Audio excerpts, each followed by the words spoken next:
मधुबन के बाबा मुरली वाले, आपका क्या कहना।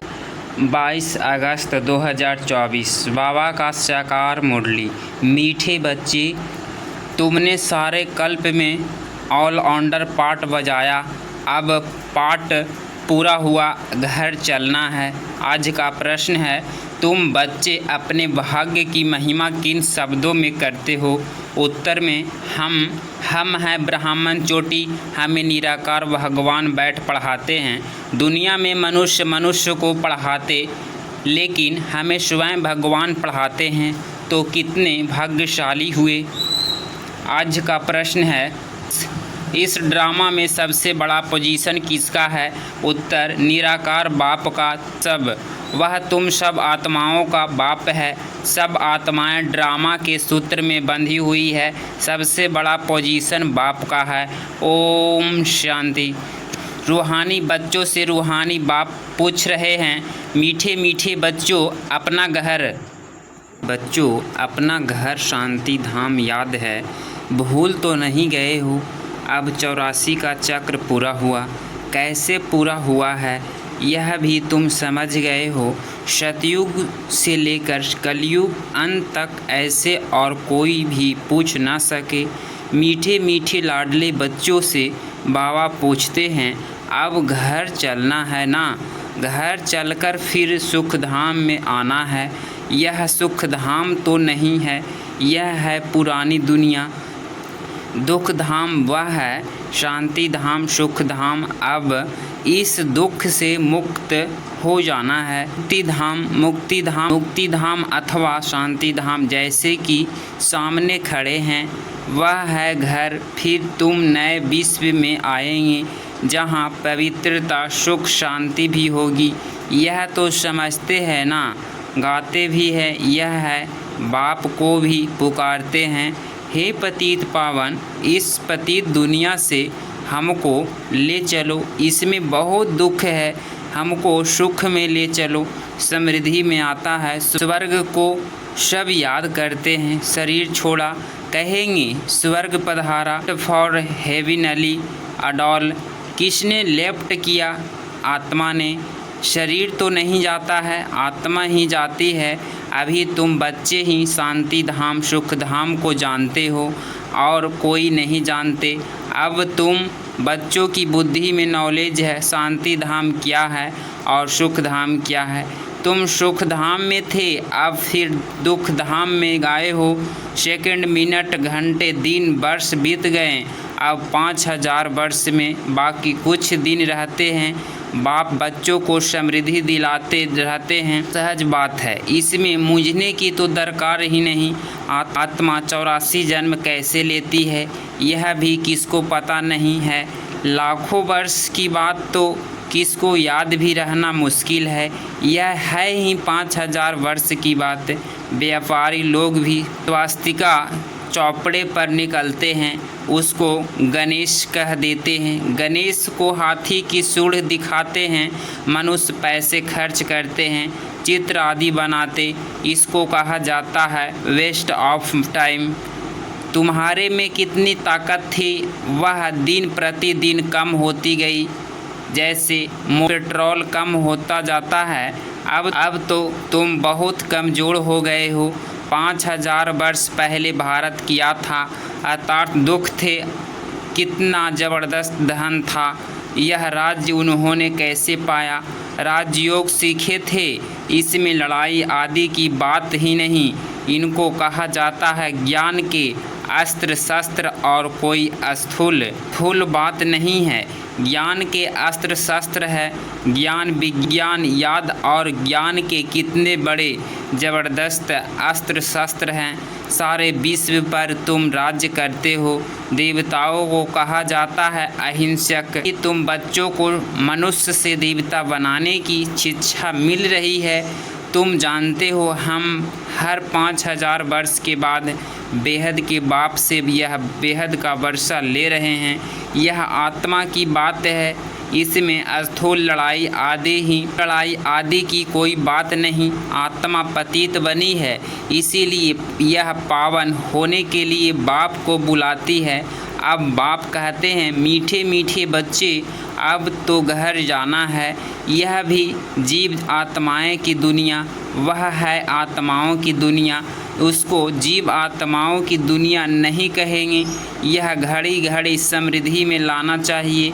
हम दूर देश के रहने वाले हैं, हम आत्माओं का घर हैं ब्राह्मण। यह भी बुद्धि में रहे, हम वहाँ रहते हैं, इस आकाश तत्व के पार, जहाँ सूरज चांद भी नहीं होते। हम वहाँ के रहने वाले, यहाँ पाठ बजाने आए हैं, 84 का पाठ बजाते हैं। सब तो 84 जन्म ले नहीं सकते, आहिस्ते आहिस्ते ऊपर से उतरते आते हैं। हम ऑलराउंडर हैं, सब काम करने वाले को ऑलराउंडर कहा जाता है। तुम भी ऑलराउंडर हो। आदि से अंत तक तुम्हारा पाठ है। अब इस चक्र का अंत है तो भी ऊपर से आते रहते हैं। बहुत बच्चे रहे हुए हैं जो ऊपर से आते रहते हैं, वृद्धि को पाते रहते हैं। बाप ने तुम बच्चों को हमसो का अर्थ भी समझाया है। वह लोग तो कहते हैं हम आत्मा से परमात्मा हैं, उसको तो ड्रामा के आदि मध्य अंत एक्यूरेशन आदि का भी पता नहीं है। तुमको बाप ने समझाया है, इस शरीर में तुम अभी ब्राह्मण हो। प्रजापिता ब्रह्मा द्वारा शिव बाबा ने तुमको एडॉप्ट किया है, पढ़ाते हैं। यह तो याद रहना चाहिए ना। बाप हमको पढ़ा रहे हैं, वह उच्च ते उच्च भगवान है। अभी आत्मा इस ड्रामा के धागे में पिरोई हुई है। अभी तुम जानते हो, हम शुरू में देवता थे, फिर हम सो क्षत्रिय धर्म के आए, अर्थात सूर्यवंशी से चंद्रवंशी में आए। इतने जन्म लिए, यह सब पता होना चाहिए। यह नॉलेज पहले तुम्हारे में बिल्कुल नहीं थी, अभी बाप ने समझाया है। यह वर्णों की बाजोली है। अभी फिर शूद्र से ब्राह्मण बने हो, ब्राह्मण से फिर देवता बनेंगे। विराट रूप दिखाते हैं ना, तुम्हारी बुद्धि में सारा ज्ञान है। कैसे हम नीचे उतरे, फिर ब्राह्मण कुल में आए, डीटी डिनाइस्टी में आए। अभी तुम ब्राह्मण हो। चोटी सबसे उच्च होती है। तुम्हारे जैसे उच्च कुल कौन कहलावे। भगवान बाप आकर तुमको पढ़ा रहे हैं। तुम कितने भाग्यशाली हो। अपने भाग्य की भी कुछ महिमा तो करो। बाहर में तो सब कुछ मनुष्य को पढ़ाते हैं। तो यह है निराकार बाप। यह बाप कल्प कल्प एक ही बार आकर नॉलेज देते हैं। पढ़ाई तो हर एक पढ़ते हैं ना। बैरिस्टर की नॉलेज पढ़कर बैरिस्टर बनते हैं। वह सब मनुष्य को पढ़ाते आते हैं।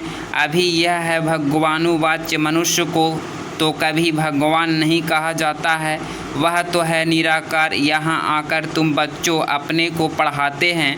पढ़ाई न सूक्ष्म बतन में न मूल बतन में पढ़नी होती है। पढ़ाई होती ही यहाँ है, इसमें मूझने की तो कोई बात है नहीं। स्कूल में सभी स्टूडेंट कहेंगे क्या कि हम मूझते हैं, हमको निश्चय नहीं होता। पढ़ाई को पढ़कर अपना स्टेटस लेते हैं। यह लक्ष्मी नारायण सतयुग आदि में विश्व के मालिक कैसे बने? जरूर बाप द्वारा बने। बाप तो सच बताएंगे, भगवान कोई रॉन्ग थोड़े ही बता सकते हैं। बड़ा भारी इम्तिहान है। इस समय तो है प्रजा का, प्रजा पर राज्य, रानी राजा है नहीं। सतयुग में थे, अभी कलयुग अंत में है नहीं। इसको कहा जाता है पंचायती राज। गीता में लिख दिया है, कौरव और पांडव रूहानी पंडितों तुम हो ना। सबको रूहानी घर का रास्ता बताते हो। वह है बातें तुम्हारे सिवाय और कोई नहीं जानते।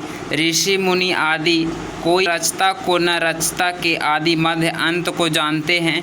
लाखों वर्ष कह देते हैं, परंतु उसका भी कोई पूरा हिसाब किताब नहीं है। आधा आधा भी हो न सके। पूरा आधा सुख धाम, फिर पूरा आधा दुख धाम। यह है पतित दुनिया विशेष, और यह है बाइसेंस लेंस। कितना उच्च ते उच्च हैं, परंतु कितना साधारण है। कोई बड़े आदमी ऑफिशियल आदि से मिलते हैं तो उसको कितना रिकॉर्ड देते हैं। दुनिया में पतित मनुष्य ही पतितों का दीदार करते हैं। पावन तो है खाई कुछ नहीं पड़ता है। बाप को कहा जाता है नॉलेजफुल। सब बातें बाप में फूल है, इसीलिए उनको ज्ञान का सागर कहा जाता है। हर एक मनुष्य के पोजीशन की महिमा अलग अलग है। वरीज को वरीज, प्राइम मिनिस्टर को प्राइम मिनिस्टर कहेंगे। यह फिर है उच्च ते उच्च भगवान। सबसे बड़ा पोजीशन है निराकार बाप का, जिसके हम सब बच्चे हैं। वहाँ हम सब बाप के साथ परम धाम में रहते हैं। वह है घर। यहाँ सबको अपना अपना पाठ मिला हुआ है। जन्म का भी पाठ बजाकर वापस चले जाते हैं। बाप समझाते हैं यह मनुष्य सृष्टि का वैरायटी झाड़ है। एक न मिले दूसरे से। आत्मा तो एक जैसी है, बाकी शरीर एक न मिले दूसरे से। नाटक भी दिखाते हैं जिसमें एक जैसी दो शक्ल मिलते हैं, जिसमें मूंझ जाते हैं कि पता नहीं हमारा पति यह है या यह तो बेहद का खेल है। इसमें एक न मिले दूसरे से। हर एक के फीचर्स अलग अलग हैं। वायु भल एक जैसी हो, परंतु फीचर्स एक जैसे ना हो सके। हर जन्म में फीचर्स बदलते जाते हैं। कितना बड़ा बेहद का नाटक है तो उसको जानना चाहिए ना। सारे सृष्टि के आदि मध्य अंत का ज्ञान तुम्हारी बुद्धि में है। हर एक का ड्रामा में जो पार्ट है वहीं बजाएंगे। ड्रामा जन्म लेते रहते हैं। सबके फीचर्स अलग अलग हैं। कितने वैरायटी फीचर्स हैं। यह नॉलेज सारी बुद्धि में समझने की है। कोई किताब आदि है नहीं। गीता का भगवान हाथ में गीता ले जाता है, में गीता ले आता है क्या? वह तो ज्ञान के सागर है। पुस्तक थोड़े ही ले आता, भक्ति मार्ग में बनते हैं। यह तो सब ड्रामा में नूंद है। एक सेकंड न मिले दूसरे से। तुम बच्चों को तो सब समझा दिया है। चक्र पूरा हो सिर शुरू होगा। अभी तुम पढ़ रहे हो। बाप को भी तुम जान गए हो, रचना को भी जान गए हो। मूल वतन से यहाँ आते हैं पाठ बजाने। स्टेज कितनी बड़ी है, इनका कोई माप नहीं हो सकता। कोई भी पहुँच नहीं सकते। सागर और आकाश का कोई अंत नहीं पा सकते, इसीलिए बेअंत गाया जाता है। आगे इतनी कोशिश नहीं करते थे, अभी कोशिश करते हैं। साइंस भी अभी है, फिर अब शुरू होगी। जब उन्हों का पाठ होगा तो इतनी यह सब बातें शास्त्रों में थोड़े ही है। सुनाने वाले के बदले सुनने वाले का नाम डाल दिया है। यह काली आत्मा, वह गोरी आत्मा। काली आत्मा इसके द्वारा सुनकर गोरी बनी है। नॉलेज से कितना उच्च पद मिलता है। यह है गीता पाठशाला। कौन पढ़ाते हैं? भगवान राजयोग सिखलाते हैं अमरपुरी के लिए, इसीलिए इसको अमर कथा भी कहा जाता है। जरूर संगम युग पर ही सुनाई होगी। कल पहले पढ़ा है, वहीं आकर फिर पढ़ेंगे और नंबरवार पद पाएंगे। तुम यहाँ कितने बार आए हो? अनगिनत। कोई पूछे यह नाटक कब शुरू हुआ है? यह तो अनादि चला आ रहा है। गिनती की बात हो नहीं सकती। पूछने की ख्याल भी नहीं आता। शास्त्रों में सभी है भक्ति मार्ग की कहानियाँ जो पढ़ते रहते हैं। यहाँ तो अनेक भाषाएं हैं। सतयुग में अनेक भाषाएं आदि होती नहीं। एक धर्म, एक भाषा, एक राज्य की तुम स्थापना कर रहे हो।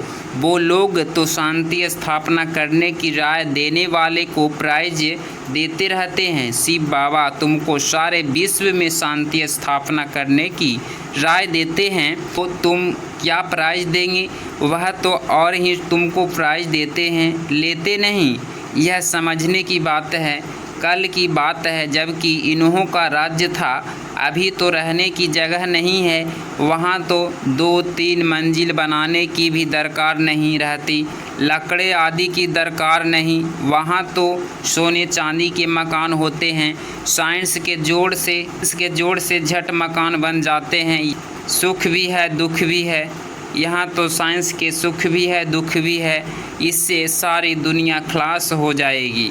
इसको कहा जाता है फॉल ऑफ प्राणप्रिया, माया का कितना पाम्प्स है। साहूकारों के लिए तो जैसे स्वर्ग है, इसीलिए वह तुम्हारी बात भी नहीं सुनते। आगे तुम भी नहीं जानते थे। यहाँ तो बाप आकर डायरेक्शन रहते हैं, यहाँ तो बाप बैठ समझाते हैं। दिन प्रतिदिन तुम यहाँ की याद में पक्के हो जाएंगे, फिर तुमको कुछ भी याद नहीं आएगा। सिर्फ घर और राजधानी याद आएगी, फिर यह नौकरी आदि याद नहीं आएगी। ऐसे जैसे बैठे बैठे हार्ट फेल होते हैं। दुख की बात नहीं, हॉस्पिटल आदि तो कुछ भी नहीं होंगे। बाप जो जान लिया है और स्वर्ग के मालिक बने, तुम्हारा तो हक है, सबका नहीं। क्योंकि स्वर्ग में सब तो नहीं आएंगे ना। अच्छा, मीठे मीठे से किलधे बच्चों प्रति माता पिता बाप दादा का याद प्यार और गुड मॉर्निंग। रूहानी बाप की रूहानी बच्चों को नमस्ते नमस्ते। धारणा के लिए मुख्तार पॉइंट नंबर फर्स्ट, रूहानी पंडा बन सबको रूहानी घर का रास्ता बताना है। ज्ञान और योग के अस्त्र शस्त्र के सारे विश्व पर राज्य करना है। डबल अहिंसक बनना है। पॉइंट नंबर 2, 84 जन्मों का ऑलराउंडर पार्ट बजाने वाले को अभी ऑलराउंडर बनना है। सब काम करने हैं। बेहद के वैरायटी ड्रामा में हर एक एक्टर का पार्ट देखते हुए हर्षित रहना है। आज बाबा का मीठे वरदान, अविनाशी उमंग उत्साह द्वारा तूफान को तोहफा बनाने वाले श्रेष्ठ ब्राह्मण आत्मा भव।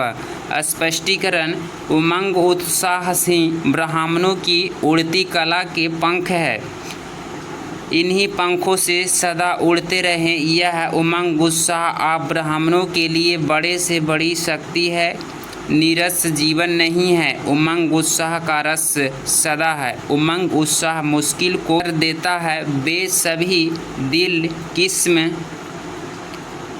नहीं हो सकते। उत्साह तूफान को तोहफा बना देता है। उत्साह किसी भी परीक्षा व समस्या को मनोरंजन अनुभव कराता है।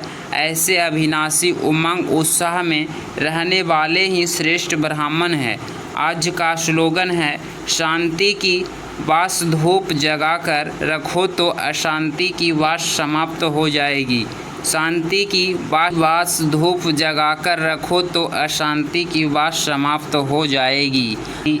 डेली मुरली सुनते हैं तो चैनल को ज़रूर सब्सक्राइब करें। ओम शांति।